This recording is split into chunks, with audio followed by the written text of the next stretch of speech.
Hello, നമസ്കാരം. ലോകകപ്പ് ഫുട്ബോളിന്റെ സമയമാണ്. അപ്പോൾ നമുക്ക് ക്രിക്കറ്റിനെ കുറിച്ചും ഫുട്ബോളിനെ കുറിച്ചും ഒരുമിച്ച് സംസാരിക്കാം. ലോക ക്രിക്കറ്റിലെ അധികാരികൾ പലരും ഫുട്ബോളിലും ഒരു കൈവച്ചിട്ടുണ്ട്. അവരിൽ പ്രശസ്തരായ ചിലരെ കുറിച്ച് പറഞ്ഞുതരാം.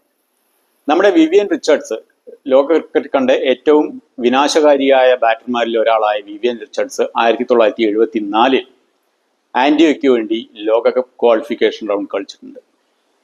നമ്മുടെ സ്വന്തം കപിൽ ദേവ് 1992 ഈസ്റ്റ് ബംഗാളിന് വേണ്ടി പ്രദർശന മത്സരങ്ങൾ കളിച്ചിട്ടുണ്ട്. അദ്ദേഹം അതിനുവേണ്ടി 92 ഒരു കരാറിൽ ഏർപ്പെടുകയും ചെയ്തിട്ടുണ്ട് ഈസ്റ്റ് ബംഗാളുമായിട്ട്. ഇന്ത്യൻ ക്രിക്കറ്റിന്റെ സ്വന്തം സൗരവ് ഗാംഗുലി 2010 മുഹമ്മദൻസ് യുണൈറ്റഡിന് വേണ്ടി ഈസ്റ്റ് ബംഗാളിനെതിരെ ഒരു പ്രദർശന മത്സരം കളിച്ചിട്ടുണ്ട്. കളിച്ച 57 മിനിറ്റും അദ്ദേഹം ക്യാപ്റ്റനുമായിരുന്നു. സൗരവ് ഗാംഗുലി പിന്നീട് ATK മോഹൻ ബഗാന്റെ ഓണറൊക്കെ ആയി ISL എന്നത് വേറെ കാര്യം. അതേപോലെ തന്നെ നമ്മൾ പുറത്തേക്ക് പോവുകയാണെങ്കിൽ ഓസ്ട്രേലിയൻ വനിതാ ക്രിക്കറ്റ് ടീമിന്റെ എലിസ് പെറി, അവര് ഓസ്ട്രേലിയൻ നാഷണൽ ഫുട്ബോൾ ടീമിന് വേണ്ടിയിട്ട് ലോകകപ്പ് കളിച്ചിട്ടുള്ള താരമാണ്.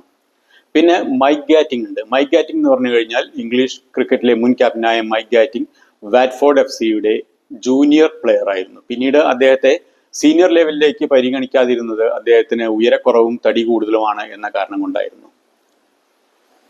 ഇയാൻ ബോത്തം, ലോക ക്രിക്കറ്റ് കണ്ട ഏറ്റവും മികച്ച ഓൾറൗണ്ടർമാരിൽ ഒരാളായ ഇയാൻ ബോത്തം 1980 മുതൽ 85 വരെ സ്കന്തോപ്പ് യുണൈറ്റഡ് എന്ന ഇംഗ്ലീഷ് ലോവർ ഡിവിഷൻ ക്ലബിന്റെ സ്ഥിരം പ്രൊഫഷണൽ പ്ലെയർ ആയിരുന്നു. അതായത് ഓഫ് സീസണിലാണ് അദ്ദേഹം ഫുട്ബോൾ കളിച്ചിരുന്നത്. പിന്നീട് നമ്മുടെ സ്വന്തം ചുനി ഗോസ്വാമി, അതായത് ഇന്ത്യൻ ഫുട്ബോൾ കണ്ട ഏറ്റവും മികച്ച ക്യാപ്റ്റന്മാരിൽ ഒരാളായ ചുനി ഗോസ്വാമി 1960കളിൽ അദ്ദേഹം ഇന്ത്യൻ ഫുട്ബോൾ ടീം അംഗമായിരുന്നു. അതിനുശേഷം രഞ്ജി ട്രോഫിയിൽ ബംഗാളിന് വേണ്ടി കളിച്ചിരുന്നു. ഒരുപാട് വർഷങ്ങൾ 70കളിൽ കളിച്ചിരുന്നു. രഞ്ജി ട്രോഫിയിൽ ബംഗാളിന്റെ ക്യാപ്റ്റനുമായിരുന്നു. ഒരു സെഞ്ചുറിയൊക്കെ അദ്ദേഹം അടിച്ചിട്ടുണ്ട്. ഇനി ഇതൊക്കെ കൂടാതെ നമുക്ക് പറയാൻ പോകുന്നത് വേറൊരാളെ കുറിച്ചാണ്. അദ്ദേഹത്തിനെ ഇന്ത്യക്കാർക്ക് വളരെ നന്നായിട്ട് അറിയും. സ്റ്റീവ് ബക്നർ. സ്റ്റീവ് ബക്നർ ക്രിക്കറ്റ് അമ്പയർ ആവുന്നതിന് മുമ്പ് ഫുട്ബോൾ റഫറി ആയിരുന്നു. ഫിഫ വേൾഡ് കപ്പ് ക്വാളിഫിക്കേഷൻ റൗണ്ടിൽ അദ്ദേഹം കോൺകാക്കാഫ് മേഖലയിൽ ക്വാളിഫിക്കേഷൻ റൗണ്ടിൽ ഒരു മത്സരം നിയന്ത്രിച്ചിട്ടുമുണ്ട്.